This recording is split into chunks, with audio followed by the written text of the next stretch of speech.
आदाब, जनता की आवाज के साथ मैं हूं मुनज़्ज़ा शाह। जम्मू कश्मीर में इंतखाबी जंग जारी है। तमाम पार्टियां कैंपेनिंग में मसरूफ है और इस दौरान लफ्जी हमले होना लाजमी है। इत्तेहाद होने के बावजूद कांग्रेस एनसी पर हमलावर है।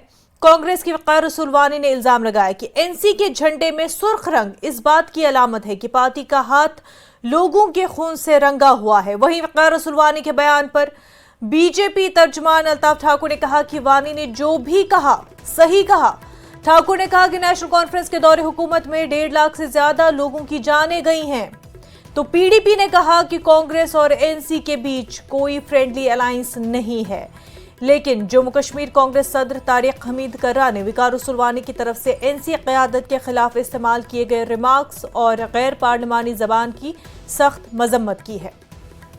तो दूसरी तरफ पीडीपी सदर महबूबा मुफ्ती ने कहा कि शोपियां में पीडीपी कारकुनों और उम्मीदवारों पर इंजीनियर रशीद की पार्टी की तरफ से हमला पीडीपी के खिलाफ एक साजिश है। महबूबा ने सवाल उठाया कि इंजीनियर रशीद जेल में होने के बावजूद उनकी पार्टी एआईपी इतनी भरपूर मुहिम चलाने के लिए वसाइल का इंतजाम कैसे कर रही है। उन्होंने कहा कि एआईपी एक प्रॉक्सी इत्तेहादी है और लोगों को इससे आगाह होना चाहिए। जिस पर एआईपी के तर्जुमान रियाज सोफी ने महबूबा मुफ्ती के इल्जामात पर कहा कि पीडीपी खुद बीजेपी और आरएसएस की तख्लीक है। रियाज मजीद ने कहा कि एआईपी के पास वसाइल नहीं है, फिर भी ये एक तहरीक बन गई है क्योंकि लोगों ने एआईपी को जबरदस्त हिमायत दी है। वहीं बीजेपी भी इस इल्जाम और जवाब इल्जाम की दौड़ में पीछे नहीं है। अनुराग ठाकुर का कहना है कि उमर अब्दुल्ला डर गए हैं, इसीलिए 2 जगहों से इलेक्शन लड़ने जा रहे हैं।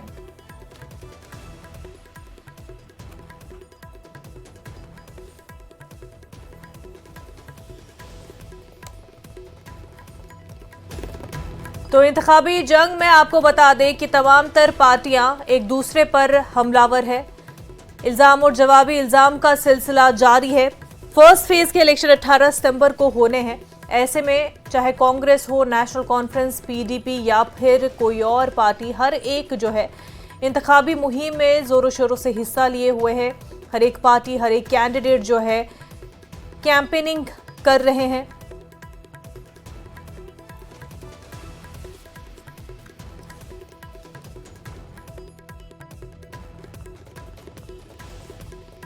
के लिए हमारे साथ खास मेहमान जुड़ चुके हैं। BJP spokesperson doctor Tahir Chaudhary साहब हमारे साथ जुड़ चुके हैं। जनाब youth president National Conference Sarshad Natnu साहब भी हमारे साथ जुड़ चुके हैं और पीडीपी के स्पोक्स पर्सन सोहित शर्मा जी भी हमारे साथ जुड़े हुए हैं। तीनों का खैर मकदम करती हूं मैं। तो सबसे पहले सोहित साहब आपके पास आना चाहूंगी। हमला जो हुआ, ये हमला क्यों हुआ, किसने कराया और इसके पीछे का मकसद आपको क्या लगता है? देखो, जो हमला बलपुरा शोपिया में जो हमारे पार्टी के कैंडिडेट यमन पांडे पे हुआ, बड़ा दुखद घटना है, बहुत निंदनीय घटना है। जिस तरह से एआईपी के जो वर्कर्स हैं, जिन्होंने लाठियों और बहुत से हथियारों के साथ पीडीपी के वर्कर पर जो हमला किया है, बड़े दुख से कहना पड़ता है। इसमें हमारे कैंडिडेट बहुत बुरे तरीके से हमले में उनकी फ्रैक्चर हुआ है, बहुत कुछ हुआ। ये हमले के पीछे की वजह क्या मानते हैं आप सोहित जी? देखो, इसके पीछे की वजह सामने सामने दिखाई देती है कि भारतीय जनता पार्टी कश्मीर में पीडीपी को कमजोर करने में कोई कसर छोड़ने में लगी नहीं है। आपको याद होगा कि किस तरह से इन्होंने अपनी पार्टी को बनाया, जिसमें हमारे 21 एमएलए को इन्होंने खींचा और उनकी अपनी पार्टी एक बना के रख दी, जिनकी जमानतें पार्लियामेंट में जमानतें जब्त हो गई। उसी तरह से अब भारतीय जनता पार्टी एआईपी को स्पॉन्सर कर रही है। अब उसी का नतीजा है कि आप महबूबा मुफ्ती भी लगा रही है कि एआईपी को स्पॉन्सर कौन कर रहा है, ये सवाल उठाया जा रहा है। ये सवाल क्यों? क्योंकि पहले तो कहा जा रहा था कि इंजीनियर रशीद को जो है उनको रिहा किया जाए, उनको पूरा मौका दिया जाए चुनाव लड़ने का। अब अगर उनको उनकी पार्टी के थ्रू चुनाव में हिस्सा लेने का मौका मिल रहा है तो आप इल्जाम लगा रहे हैं कि भाई ये तो प्रॉक्सी पार्टी है, इनको वसाइल कहां से मिल रहे हैं? हमें इस बात को समझना चाहिए कि जो हथियारों के साथ हमारे वर्करों को मार रहे हैं, हमारे कैंडिडेट को मार रहे हैं, जिन पे कोई कार्रवाई नहीं हो रही है, तो उसको हम क्या कहेंगे? डॉक्टर ताहिर चौधरी, आप क्या कहेंगे इस पर? एक बार फिर इल्जाम लगाया जा रहा है कि बीजेपी जो है प्रॉक्सी पार्टीज को फील्ड कर रही है कश्मीर में, खुद वो उतने स्ट्रांग नहीं है, इस वजह से उनको दूसरों का सहारा लेना पड़ रहा है, दूसरों को अपनी ए बी पार्टी बनाना पड़ रहा है। और इस बार जो है इल्ज़ाम इंजीनियर रशीद की पार्टी पर। देखिए, मैं आपको एक चीज आपके चैनल के माध्यम से क्लियर कर दूं, भारतीय जनता पार्टी की कोई ABCD कोई टीम नहीं है, कोई हमारी प्रॉक्सी टीम नहीं है।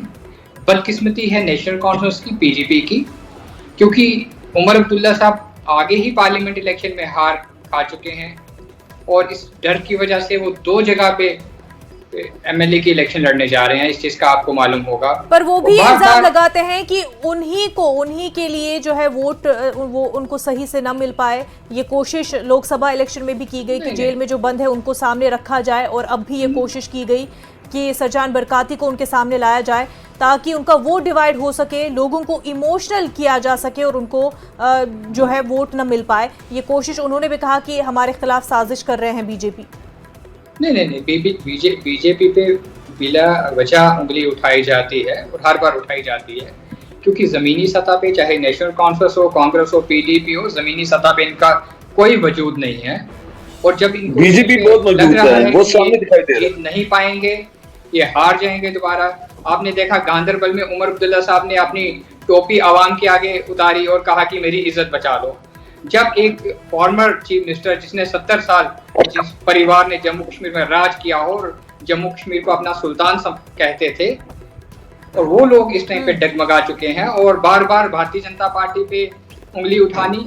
और कश्मीर में जितने भी इंडिपेंडेंट कहीं कहीं पे भी खड़े हैं इस टाइम पे, वो हमेशा खड़े होते हैं और सभी इंडिपेंडेंट कैंडिडेट्स का नाम भारतीय जनता पार्टी। सरशाद जी क्या कहेंगे, क्या उमर अब्दुल्ला डरे हुए हैं? क्या इस वजह से ही 2 जगहों से चुनाव लड़ रहे हैं? टोपी उतार के अगर अपील करनी पड़ी तो उसमें क्या मायूसी नजर नहीं आई? देखिए, चौधरी साहब को मैं बताना चाहता हूँ, शायद इनको मालूम नहीं है कि उमर साहब, जो आदमी डरता है वो 2 जगह से चुनाव नहीं लड़ता है, पहली बात। दूसरी बात कि डरे हुए लोग अपने कैंडिडेट क्यों नहीं उतार रहे हैं? डरे तो ये हुए हैं जो प्रॉक्सीज को लेके आए हैं। खुद भाजपा जो कहती थी हम 50 पार कर लेंगे या क्या पार कर लेंगे, अपने कैंडिडेट्स कितने इन्होंने फील्ड किए? इनके कहने और करने में बहुत सारा अंतर है। ताहिर साहब, देखिए, भारतीय जनता पार्टी संगठन का इलेक्शन लड़ने का एक अपना सिस्टम होता है। जम्मू तो फिर इनको भी कोई हक नहीं है उमर साहब के ऊपर इलेक्शन लड़ने पे, चाहे उमर साहब 10 पे लड़े, 2 पे लड़े, 50 पे लड़े। ये भी हमारी पार्टी का अंदरूनी मामला है, हमारी पार्टी का फैसला है। हम क्यों ना उंगली उठाएंगे? जिस परिवार ने 70 साल तक जम्मू कश्मीर को लूटा, जम्मू कश्मीर में नहीं, अगर भारतीय जनता पार्टी के संगठन का राय चलेगी, क्या नेशनल कॉन्फ्रेंस की अपनी तंजीम की राय नहीं चलेगी? आप पुराने हालात वापस लाने की बात करते हो तो कांग्रेस किसी भी बात पे जवाब नहीं देती है। आप 2 झंडों की बात करते हो, कौन से हालात आप लोगों ने क्या हालात देखे और क्या बनाया? आप मुझे एक चीज बताइए। हम उमर अब्दुल्ला से कौन सा जवाब मुझे बताइए चौधरी साहब, कौन सा जवाब मैं आपको जवाब दूंगा? चाहते हैं कि अगर रियासत वापस नहीं मिली तो हम हालात खराब कर देंगे। उमर अब्दुल्ला ये कहाँ पर कहा गया कि अगर रियासत का दर्जा बहाल नहीं हुआ तो हालात खराब कर देंगे? उमर अब्दुल्ला से इस तरह के बयान जो है काफी मिसलीडिंग होते हैं ताहिर साहब, इस तरह के बयान मिसलीडिंग हो सकते हैं। ये कब कहा गया? ये हम इनको पूछेंगे। देखिए, इस पर ये सवाल जरूर बनता है कि ये कहाँ पर कहा गया कि अगर स्टेटहुड वापस नहीं मिला तो हालात खराब कर देंगे? चलिए ठीक, इस पर आगे बात करेंगे। हमारे साथ एक और खास मेहमान जुड़ चुके हैं, AIP स्पोक्स पर्सन फिरदौस बाबा साहब हमारे साथ जुड़ चुके हैं। खैर मकदम है फिरदौस साहब आपका। ये बताइए, महबूबा मुफ्ती कह रही है कि आपकी पार्टी जो है प्रॉक्सी पार्टी है, और कहां से आ रहे हैं रिसोर्सेज इतने? क्योंकि इंजीनियर रशीद जेल में बंद है, फिर मुहिम इस तरह की चल रही है, और जो हमला किया गया है उस पर क्या कहेंगे? पहले तो मुझे दावत देने के लिए आपका बहुत बहुत शुक्रिया। जैसा कि आपने देखा होगा कि लोगों का रुझान जिस तरह से है अवामी इत्तेहाद पार्टी की तरफ, और ये ग्राउंड से जुड़ी हुई पार्टी है। लोग वॉलंटियरली आते हैं और अबरार की रैलीज का हिस्सा बन जाते हैं। और साउथ कश्मीर का जो क्लेम करती थी महबा जी की ये हमारी सरजमीन है, इस पे से किसी और पार्टी का हक नहीं है, ये उन्होंने जो अपनी जागीर समझा था, तो इनको लग रहा है कि हमारी जमीन कहीं ना कहीं खिसक रही है। तो इस तरह की बयानबाजी सिर्फ इनकी फ्रस्ट्रेशन का नतीजा है और कुछ नहीं। ये बताइए कि हमला तो हुआ है, उम्मीदवार पर हमला तो किया गया है। बिल्कुल उस पे हम मजम्मत करते हैं। ये हो जाता है, बिल्कुल होना नहीं नहीं, चाहिए। देखिए इस तरह की बात कहना कि हो जाता है, वायलेंस को इतना नॉर्मलाइज नहीं किया जा सकता है, ऐसा क्यों हुआ, ये सवाल बनता है। हम इस चीज की मजम्मत करते हैं, हम नहीं होना सोहेल जी चाहिए कुछ था कहना चाह हमारे हम क्या हमारी एक्शन लिया देखो, जाएगा? अच्छा, आप कह रहे हैं कि मजम्मत करते हैं, बिल्कुल, लेकिन क्या बिल्कुल हम मजम्मत जिन लोगों ने, आपके जिन हमारे- कारकुनों ने हमारी- ये हमला जिस तरह किया से- है, जिस तरह- उन पर कार्रवाई होगी? जिस तरह से महबूबा जी इसको बड़ा चढ़ा के पेश कर रही हैं, हमारे भी कुछ वॉलंटियर्स हैं वो भी जख्मी हुए हैं, तो हम इस चीज की बिल्कुल मजम्मत करते हैं। नहीं होना चाहिए, बिल्कुल नहीं होना चाहिए, मगर इसको इस चीज से जोड़ना कि कहीं ना कहीं ये इन्वेस्टिगेट किया गया था, ऐसा बिल्कुल भी नहीं है। ये उनकी फ्रस्ट्रेशन है। हालांकि हम बहरहाल इस इंसिडेंट की मजम्मत करते हैं, मगर साथ में हम ये भी कहते हैं जिस तरह का रुझान है लोगों का अवामी उस इत्तेहाद पर पार्टी आएंगे, की उस पर तरफ। बिल्कुल आएंगे। सोहेल जी कुछ कहना चाह रहे हैं, सोहेल शर्मा। देखो, बात ऐसी है, जिस तरह से मेरे भाई फिरदौस बाबा जी ने जो बात रखी है, मजम्मत कर रहे हैं और कहते हैं कि पीडीपी के डर खौफ, अरे पापा डर खौफ तो आप लोगों में है, तभी लाठी और हथियार लेकर आप लोग बाहर निकल आए हैं। ये कोई तरीका है आप लोगों का? हमारे कैंडिडेट को आप लोगों ने जख्मी करके रख दिया, उसको फ्रैक्चर करके रख दिया कि वो आगे ना जा सके। यही डर खौफ जो आप हम में कह रही है, तो डर खौफ आप लोगों में है। अगर इतनी हिम्मत है, वो तो वोट पे विश्वास रखो, जनता पे विश्वास रखो। क्या ये डंडों के साथ आप लोग मैदान में आगे हो? इससे क्या आप लोग जीत जाओगे? ये लोगों ने आपको फिरदौस साहब, जब इस तरह का मामला पेश आता है तो कहा जाता है कि गुंडागर्दी दिखाई जा रही है। जब भी एक चुनावी माहौल होता है उसमें अगर कोई किसी पार्टी के कारकुन इस वायलेंस पर उतर आए तो ये गुंडागर्दी दिखाई देती है। इसकी वजह क्या है? आपने खुद कहा कि लोगों का जिस तरह से रुझान मिल रहा है, लोग जिस तरह से सपोर्ट में सामने आ रहे हैं, ओवर कॉन्फिडेंस हो रहा है? नहीं, ओवर कॉन्फिडेंस की बात ही नहीं है। ये तो लोगों ने फैसला कर दिया है, चाहे साउथ कश्मीर हो। अगर पार्लियामेंट का चुनाव में हमारा कैंडिडेट होता वहां पे, अनफॉर्चुनेटली हम खड़े नहीं कर सकते। मुझे नहीं लगता कि ये कुछ जो वोट लिए थे महबूबा जी ने वो भी नहीं लेती ये, और बाकी पार्टियां भी शायद हमारे पीछे ही होती। ये बिल्कुल एक अल्टरनेटिव की तरह अवामी इत्तेहाद पार्टी उतर रही है, क्योंकि जब आप लोगों के अरमानों पे नहीं उतर रहे हैं, लोगों की ख्वाहिश के मुताबिक आप काम नहीं कर रहे हैं, तो लोग आपको सजा देते हैं। फिर जब आपको लोग सजा देते हैं, आप एक अल्टरनेटिव को मौका दे रहे हैं, तो आपकी फ्रस्ट्रेशन होना भी ये तो बनता ही है। तो मुझे हमदर्दी है बिल्कुल महबूबा जी के साथ। उनको लग रहा था कि इनकी छुट्टी हो गई है नॉर्थ कश्मीर में और उसके बाद सेंट्रल कश्मीर में। अब उनको लग रहा है कि हमारी जमीन खिसक रही है, हमारे महले उजड़ रहे हैं साउथ कश्मीर में भी। तो ये उनकी फ्रस्ट्रेशन है। अब कभी बीजेपी का नाम देते हैं कभी हमें, और कभी इस्लामिक रेडिकल नाम देते हैं। ये बता दीजिए कि जो बार बार सवाल उठ रहे हैं अवामी इत्तेहाद पार्टी पर कि क्या इनकी बातचीत हुई है बीजेपी के साथ, क्या किसी सीनियर लीडर के साथ कोई गठजोड़ हुआ है, चाहे फिर नेशनल कॉन्फ्रेंस हो या उनके भी तरफ से, उमर अब्दुल्ला की तरफ से भी कुछ इशारे मिले हैं इस तरफ, और महबूबा मुफ्ती तो साफ तौर पर इल्जाम लगा रही हैं इसका। मैं वसूख के साथ कह सकता हूं, अगर बीजेपी के खिलाफ किसी पार्टी का इखलाकी हक है बोलने का, तो वो अवामी इत्तेहाद पार्टी है, क्योंकि हमारा ना तो डायरेक्टली या इनडायरेक्टली कोई वास्ता है बीजेपी के साथ। ये पार्टियां, उमर अब्दुल्ला जी जो कैबिनेट मिनिस्टर थे बीजेपी के गवर्नमेंट में, पीडीपी बीजेपी को यहाँ लेके आई, और सजाद गनी लोन या बाकी जो पार्टियां हैं आपकी, उनका तो सब पता है। अगर हमारा इनके साथ कोई वास्ता होता तो हमारे इंजीनियर साहब अभी तक जेल में नहीं होते, हमारी पार्टी तक रजिस्टर नहीं हो रही है अभी तक। तो हमारा जो एग्रेशन था, जो ये क्या कहते हैं, इन लोगों का जो एग्रेशन था, लोगों की इनके खिलाफ आगाह किया जा रहा है, लोगों को आगाह किया जा रहा है कि अवामी इत्तेहाद पार्टी से आगाह रहें, और अगर चीन को वोट भी देंगे तो उसका कितना ही फायदा होगा। इंजीनियर रशीद तो जेल में बंद है, या ये कि अगर दिया जाता है कि उसके पीछे कुछ और ही एजेंडा ना हो। फिर ये हमें तो कोई मेहनत करने की जरूरत ही नहीं पड़ती है। इन्होंने इतने लोगों को इतना सताया हुआ है कि बिल्कुल इनके खिलाफ लोगों की रेजनमेंट है, चाहे कोई भी पार्टी हो। तो अवामी इत्तेहाद पार्टी ग्राउंड से उठी हुई पार्टी है, सारे नौजवान जुड़ रहे हैं इसमें, तो लोगों का रुझान है इसकी तरफ। आप उस चीज को नहीं नकार सकते हैं। हाँ, ये इनकी फ्रस्ट्रेशन का मामला हो सकता है, मैं समझ सकता हूँ। सरशाह साहब, जब बात करते हैं कि पहली की सरकारें और उनके खिलाफ लोगों का रिजेंटमेंट, तो उसमें नेशनल कॉन्फ्रेंस का नाम जो है पहले लिया जाता है। विकार रसूलवानी का बयान आपने सुना होगा, उन्होंने क्या कहा कि इनके जो लाल रंग है ये तो लोगों के खून से रंगा हुआ है, और बीजेपी की तरफ से भी बयान आया और उन्होंने कहा कि ये तो सही बयान है, हालांकि आप ही के अलायंस की पार्टी है और आप ही के खिलाफ ये बयान। देखिए वकार साहब ने क्या कहा मैंने सुना नहीं। जहां तक उन्होंने कहा कि आपके दोस्त झंडे में जो लाल रंग है वो लोगों के खून से रंगा हुआ है। तो फिर उनकी पार्टी उनकी तंजीम हमारे साथ अलायंस में क्यों है? मजबूरी का अलायंस ये तो भी इसको कहा जा रहा है। देखिए मैं आपको बताते चलूं कि जो नेशनल कॉन्फ्रेंस के काम है वो आपको अपना 8 तक जो है इंतजार करना पड़ेगा, और 8 के बाद आपको पता चलेगा कि नेशनल कॉन्फ्रेंस ग्राउंड पे है या कोई और है। इलेक्शन का समय है, इलेक्शन के टाइम पे हर आदमी बोलता है, हर एक ने बेचना है। जैसे हमारे चौधरी साहब ने कहा या फिरदौस साहब ने कहा, फिरदौस साहब ने कहा कि जनाब इंजीनियर साहब की बात की। मुझे आप बताइए, अगर इंजीनियर साहब अंदर बैठ के सिंपैथी वोट लेने के लिए ही उनको यहाँ प्लांट किया गया है, लास्ट आवर में उनका फार्म आया, क्या बारामूला की कॉन्स्टिट्यूंसी के लोगों के साथ वो पर कहा जा सकता है कि उनको प्लांट किया गया हो? ये मुझे एलिगेशन का बेस क्या है? मुझे बेस मैं बताता हूँ आपको बेस क्या है। आप मुझे बताइए इंजीनियर साहब का फॉर्म कब फिल हुआ? लास्ट डेट में फिल हुआ।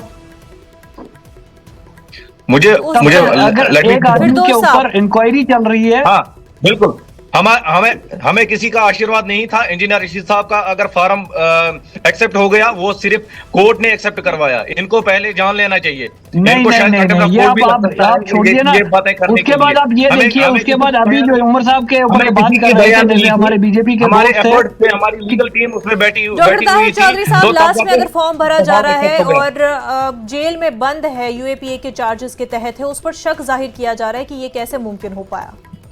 ये आप इलेक्शन कमीशन से पूछ लीजिए, आप मुझे क्यों पूछ लीजिए? आपको नहीं। देखिए सवाल डॉक्टर ताहिर चौधरी के लिए।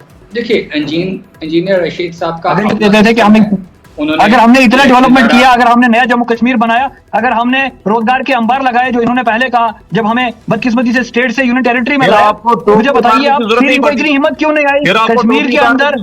क्यों इनको रशीद को लॉन्च करना पड़ा और एमपी का इलेक्शन लड़वाना पड़ा? क्यों खुद नहीं लड़ा? आपको टोपी उतारने की जरूरत नहीं पड़ती।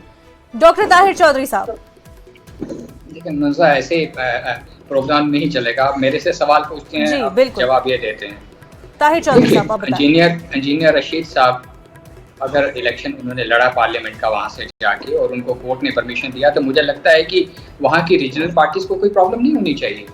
और उमर अब्दुल्ला जो अपने आप को कश्मीर का हमेशा सुल्तान समझते रहे, 70 साल तक उनके परिवार ने कश्मीर को देखा है, संभाला है, कश्मीर में राज किया है इस परिवार ने। आएंगे आपके पास। देखिए लेकिन कश्मीर का आवाम, मैं आपको हकीकत बता दूं जी, जमीनी सतह पे कश्मीर का आवाम, चाहे अब्दुल्ला परिवार हो चाहे मुफ्ती परिवार हो, इनको नकार चुका है, इनकी सियासत को नकार चुका है। देखिए परिवार की सियासत आज की डेट में पूरे भारत देश में भी नहीं चलेगी और कश्मीर में भी नहीं चलेगी।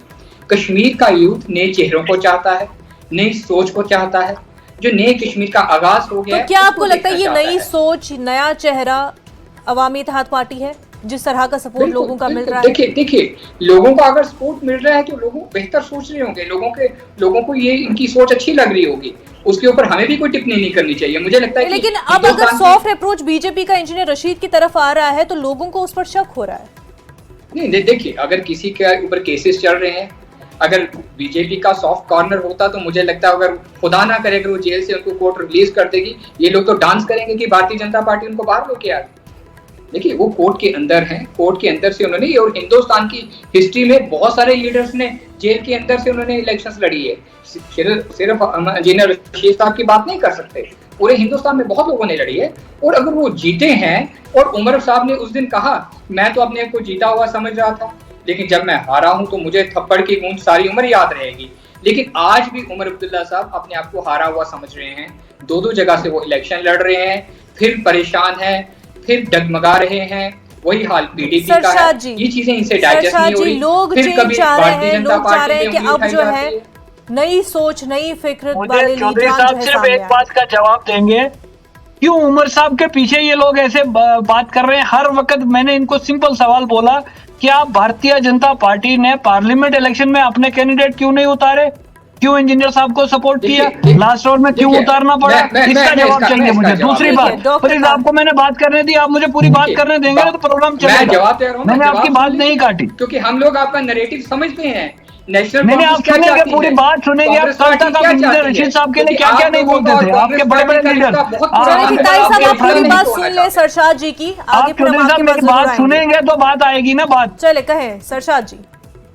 आप भारतीय जनता पार्टी के बड़े लीडरों की बात करें, चौधरी साहब तो मेरी तरह कोई छोटे मोटे लीडर हैं। आप भारतीय जनता पार्टी के बड़े लीडरों के पुराने स्टेटमेंट्स देखिए, जब इंजीनियर साहब एमपी इलेक्शन में नहीं आए थे, उनका वे ऑफ टॉक क्या था इंजीनियर साहब के लिए, उनका तरीका क्या था, उनका बोलचाल क्या था, और आज इतना सॉफ्ट ये कहां से हो गया अचानक से। और अगर डॉक्टर ताहिर मेरे भाई डॉक्टर ताहिर चौधरी, मुझे देखिए, मैं आपको पहले तो इनको ये क्लियर कर दूं, मैं भारतीय जनता पार्टी का स्टेट का स्पोक्स पर्सन हूँ, पिछले 6.5 साल से हूँ, और इसलिए आप मेरे पे यही टिप्पणी कर सकते हैं कि मेरी तरह छोटे छोटे लीडर है।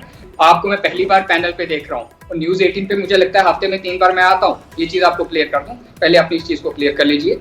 जहां तक नेशनल कांग्रेस की बात है, कांग्रेस की बात है, ये जो नैरेटिव कश्मीर के लोगों में बेचना चाहते हैं, जो प्लानिंग ये लोग कर रहे हैं लोगों को गुमराह करने की, वो चीज नहीं चलेगी। देखिए, नेहरू साहब का अब्दुल्ला साहब का रिश्ता, राजीव गांधी साहब का फारूक अब्दुल्ला साहब का रिश्ता, और ये दोस्ती फिर निभाने की कोशिश की जा रही है राहुल गांधी साहब उमर अब्दुल्ला साहब का रिश्ता, और ये रिश्ता इसमें पूरा आप लोगों को हिंदुस्तान तकलीफ जानता क्या है? कश्मीर का आवाम नहीं, हमें तकलीफ क्यों? हम जवाब यार, दे नेहरू सकते हैं साहब आपको। नहीं, आप पहले आप पूरी लोगों ने- बात तो नहीं, नहीं, सुनिए, मेरा सवाल सरशाद जी, बनता है आप आप यहाँ। लोगों ने 70 साल पूरी बात जम्मू सुनिए। कश्मीर को तबाह किया है। आप लोगों के हाथ कश्मीर के जवानों के खून के साथ भरे हुए हैं। पीएसए आप कश्मीर में लाए, और आज कहते हैं पीएसए हटाना चाहिए। आप जवाब दीजिए इस चीज का, पीएसए लाया कौन? मैं आप जवाब देता हूं। कश्मीर की ऐतिहासिक जगहों के नाम बदलना चाहते हो, कश्मीर में फिर 2 झंडे लाना चाहते हो, कश्मीर में फिर वो पुराना निजाम लाना चाहते हो। ये चीजें नहीं चलेंगी बाबा। कश्मीर बदल चुका है, कश्मीर का आवाम बदल चुका है, कश्मीर का यूथ बदल चुका है। चलिए सरशाद आज जी, कश्मीर के लोग मुख्तसरन खुशहाली डॉक्टर चाहते हैं। चौधरी की इन बातों का जवाब दीजिएगा। देखिए, अगर कश्मीर बदल चुका है, मैं चौधरी साहब की 1 मिनट के लिए ये बात मान लेता हूँ। ये अपने कैंडिडेट फील्ड क्यों नहीं कर पाए? हमारे सिंपल सा कैंडिडेट लड़ सवाल। रहे हैं। दूसरी बात सुनिए हमने मेरी बात, जितने मैंने अपने आपकी बात कैंडिडेट्स नहीं लड़ाने थे, हम लड़ा काटी, रहे मैंने हैं। आपकी बात हमारी नहीं पार्टी काटी। का दूसरी संगठन बात का सुने, सिस्टम है। इस वक्त भी कश्मीर प्रोविंस के अंदर 2 मेंबर पार्लियामेंट नेशनल कॉन्फ्रेंस के हैं, वो भाजपा के नहीं है। देखिए, आपको एक चीज क्लियर कर दूं, हमने जिन कैंडिडेट्स को हराना था, भारतीय जनता पार्टी के संगठन ने पूरे प्लानिंग से हमने इलेक्शन लड़ी, और उन कैंडिडेट्स को हमने हिलाया। आज वो दोनों फॉर्मर सीएम कहीं नजर नहीं आ रहे, उनकी जमीन खिसक तो चुकी वही है। बात तो उमर अब्दुल्ला और महबूबा मुफ्ती भी कर रही हैं कि वही तो हमारे आप खिलाफ कर रहे हैं, साजिश वो बात, की लेकिन जा इनको रही इस चीज है। का मालूम बस नहीं। तो बीजेपी जो का तो कह मोटिव रहा ये था, रहा आपने है कि accept कर महबूबा लिया। मुफ्ती और उमर अब्दुल्ला पार्लियामेंट में ना आ पाए। सोहिद जी, क्या कहेंगे आप इस जब- पर कि लोग बदलाव चाहते हैं? क्या यही वजह समझते हैं आप कि जो इंजीनियर रशीद की पार्टी को इस कदर सपोर्ट मिल रहा है, इस कदर लोग उनके साथ जुड़ रहे हैं, क्योंकि अब पीडीपी और एनसी से कहीं ना कहीं तंग आ चुके हैं? देखो, बात ऐसी है कि ताहिर साहब जो बात रख रहे, बार बार कांग्रेस एनसी की बात रख रहे हैं। अरे ताहिर साहब, आप तो भूल गए, क्या आप एनसी के साथ हुकूमत में नहीं रहे? केंद्र में उमर अब्दुल्ला क्या वो मंत्री नहीं रहे? आज आपको फिर से एनसी कांग्रेस याद आ रही है? एक थैली के दोनों चट्टे बट्टे हैं जिन लोगों ने जम्मू कश्मीर को बर्बाद करके रख दिया। ये वो लोग हैं जिन्होंने पोटा को लाया, ये वो लोग हैं जिन्होंने टास्क फोर्स को लाया। तो कहने का मतलब ये है कि आज के समय में भारतीय जनता पार्टी के जितने एक्सपेरिमेंट है सब फेल हो चुके हैं। पहला एक्सपेरिमेंट था इनकी अपनी पार्टी, जिनकी जमानतें जब्त हो गई। अब दूसरा एक्सपेरिमेंट आ गया है एआईपी, अब जिस पे भारतीय जनता पार्टी एक्सपेरिमेंट कर रही है। लेकिन हमें पूरी उम्मीद है कि जम्मू कश्मीर की जनता, हमें पूरा विश्वास है कि ये भारतीय जनता पार्टी की एआईपी जितनी टीमें हैं, ये इन पे कोई विश्वास नहीं रखेगी। आने वाला कल पीडीपी का होगा, और जम्मू कश्मीर की आने जनता वाले पूरे वक्त में विश्वास से देखेंगे पीडीपी के साथ फिरदौस चलेगी। साहब अपनी पार्टी, सजाद लोन, इन सब की जब लोकसभा इलेक्शन में बात हुई तो अपनी पार्टी तो खुल के ही सामने आई थी कि वो बीजेपी के सपोर्ट में है। लेकिन जब नाम जुड़ गया और फिर इलेक्शन में जो हमने परफॉर्मेंस देखी, बुरी तरह से कहेंगे कि ये पार्टियां, ये लीडरान जो है हार गए। अब अगर फिर से नाम जोड़ा जा रहा है इंजीनियर रशीद की पार्टी का, हालांकि बहुत ही ज़्यादा सपोर्ट मिला लोकसभा इलेक्शन में इंजीनियर रशीद को, क्या उसका असर आपको लगता है, उसका खामियाजा भुगतना पड़ सकता है अब इस इलेक्शन में? देखिए जिस तरह का सपोर्ट हमें मिला पहले, तो उसके बाद जो रिजल्ट्स आए पार्लियामेंट इलेक्शन के, तो ये पार्टियां पहले तो हमें इस्लामिक रेडिकल नाम दे रहे थे या सेपरेटिस्ट का नया ओरिजिन हमें नाम दे रहे थे। तो उसके बाद उनको लगा कि ना अब ये कार्ड भी नहीं चल रहा है, अब हमें बीजेपी के साथ जोड़ रहे हैं। हमें किसी पार्टी के साथ कोई ना डायरेक्ट ताल्लुक है ना इनडायरेक्ट कोई ताल्लुक है। हम एक इंडिजिनस एक मूवमेंट से उठी है, हमारी पार्टी ग्राउंड से उठी हुई है, तो इनकी जमीनें खसक रही हैं, तो इनको ऑब्वियसली इनकी फ्रस्ट्रेशन का नतीजा है और कुछ नहीं है। अवामी इत्तेहाद पार्टी आपको सरप्राइज देगी, हम सरप्राइज देने में बड़े माहिर हैं। आपको हमें सरप्राइज दे दिया नॉर्थ कश्मीर में भी, अब साउथ कश्मीर में दे रहे हैं, उसके बाद सेंट्रल कश्मीर में, उसके बाद हम नॉर्थ कश्मीर में भी आपको सरप्राइज देंगे। क्योंकि आज का यूथ जो है वो इन पार्टीज को नकार चुका है, क्योंकि आप लोगों को आप फॉरगेट नहीं ले सकते, आपको लोगों की बात करनी होगी, आपको वो करना होगा जो आप कर सकते हो कल। इन्होंने किया नहीं, ये लोगों को फॉरगेट लेते रहे। इन्होंने कहा कि नहीं हम दो तीन पार्टियां हैं जिनका महबूबा जी भी ने नाम लिया, कहा कि नहीं बस हम ही यहाँ पे राज कर सकती हैं। इनको यही शायद ख्याल था कि कोई किसी पार्टी का हम ओवर नहीं देंगे। तो जनता को पूरा मालूम है कि बीजेपी की बी टीम है, जनता को पूरा मालूम है कि AIP बीजेपी की बी टीम है। जिस तरह से इंजीनियर रशीद साहब बीफ की पार्टी सेक्टर में देते हैं और जिस तरह से राजकुमारी की बात करते हैं जो सेकुलर पार्टियों को दबाने की कोशिश की जा रही है, तो हमें कह रही है कि PDP खुद बीजेपी RS की तकलीफ है। इनके कहने से क्या होता है, ये तो जम्मू कश्मीर की जनता बताएगी। आज जम्मू कश्मीर की जनता ने 2002 में हमें विश्वास में लिया, तब भी हमें 16 सीटें दी, 2014 में हमें 28 सीटें दी। तो इसको कहने का मतलब ये है जम्मू कश्मीर की जनता जानती है कौन किसकी सेवा करता है। अभी आपको मालूम नहीं होता कि बीजेपी की हुकूमत में हमने 12,000 FIR। जी क्या कहेंगे कि जब तक नेशनल कॉन्फ्रेंस और कांग्रेस की पार्टी रही, चाहे कांग्रेस सेंटर में थी और नेशनल कॉन्फ्रेंस जम्मू कश्मीर पर राज कर रही थी, लोगों का ये इल्जाम है कि तब तक ये सिर्फ दिल्ली सरकार के साथ मिलकर सरकार चला रहे थे, अवाम की नुमाइंदगी नहीं कर पा रहे थे। वजह ये कि आज जो नई पार्टियां आ रही है, लोगों के सामने जो भी अल्टरनेटिव्स आ पा रहे हैं वो उनका सपोर्ट कर रहे हैं। देखिए ये लोग नहीं कह रहे हैं, ये इन्होंने प्रोपेगेंडा बनाया है पॉलिटिकल पार्टीज ने। मैं आपको बताऊं 2 महीने पहले जो है पार्लियामेंट का इलेक्शन हुआ, अगर आप इंजीनियर साहब को बाहर निकालें, अगर उनको प्लांट नहीं किया गया होता जेल से, तो 3 सीटें आपकी कश्मीर प्रोविंस में जो है वो नेशनल कॉन्फ्रेंस की थी। और इस वक्त भी मैं आपको बता रहा हूं कि नेशनल कॉन्फ्रेंस अपने बलबूते पे सरकार बनाने जा रही है। नेशनल कॉन्फ्रेंस ने पूरे 70 साल राज नहीं किया है, 28 साल कुल मिलाकर 28 साल जो है नेशनल कॉन्फ्रेंस ने जम्मू कश्मीर की सरकार संभाली है। और उस 28 साल में नेशनल कॉन्फ्रेंस ने, फिर दोस्त साहब आप 1 मिनट मुझे बात करने दें, मैंने आपकी बात में बात नहीं डाली, आप मुझे पूरी बात करने देंगे तो बात सुनो। लास्ट कमेंट में आपसे चाहूंगी चौधरी साहब, लोकसभा में बीजेपी का यह नारा था जब अमित शाह भी आए, उन्होंने कहा कि हमें मुझे आप कंप्लीट करने देंगे तो चौधरी साहब उन्होंने कहा कि आपकी बात हो चुकी। चौधरी साहब से लास्ट कमेंट चाहूंगी कि जब वो आए तो उन्होंने कहा कि हमारा अभी गोल ये नहीं कि इलेक्शन जीते, गोल ये है कि लोगों के दिल जीतने हैं और ये कि उमर अब्दुल्ला और महबूबा मुफ्ती को पार्लियामेंट से दूर रखना है। क्या असेंबली इलेक्शन में भी यही गोल है? बिल्कुल बिल्कुल, मैं आपको चीज क्लियर कर दूं, भारतीय जनता पार्टी अपने बलबूते पे इलेक्शन लड़ रही है, अपने जोर पे हम इलेक्शन लड़ रहे हैं और हमारा कोई अलायंस पार्टनर नहीं है। ये जो बार बार हमें टिप्पणी की जाती है, लेकिन अलायंस ढूंढा जा रहा है, आगे हो सकता है अलायंस ढूंढा जाए। AIP के साथ आप लोग चल तो रहे हैं, अगर हम सरकार बनाएंगे AIP के साथ आप लोग चल तो रहे हैं, हम अपोजिशन में बैठने के लिए तैयार हैं। चलिए ठीक है, बहरहाल अब आगे लोग किसे चुनते हैं और कितना बदलाव होता है वो देखने वाली बात होगी। डॉक्टर ताहिर चौधरी साहब, फिरदौस बाबा जी, सरशाद नटनू साहब और सोहेल शर्मा जी, आप सभी का बेहद शुक्रिया हमारे साथ बात करने के लिए। आदाब।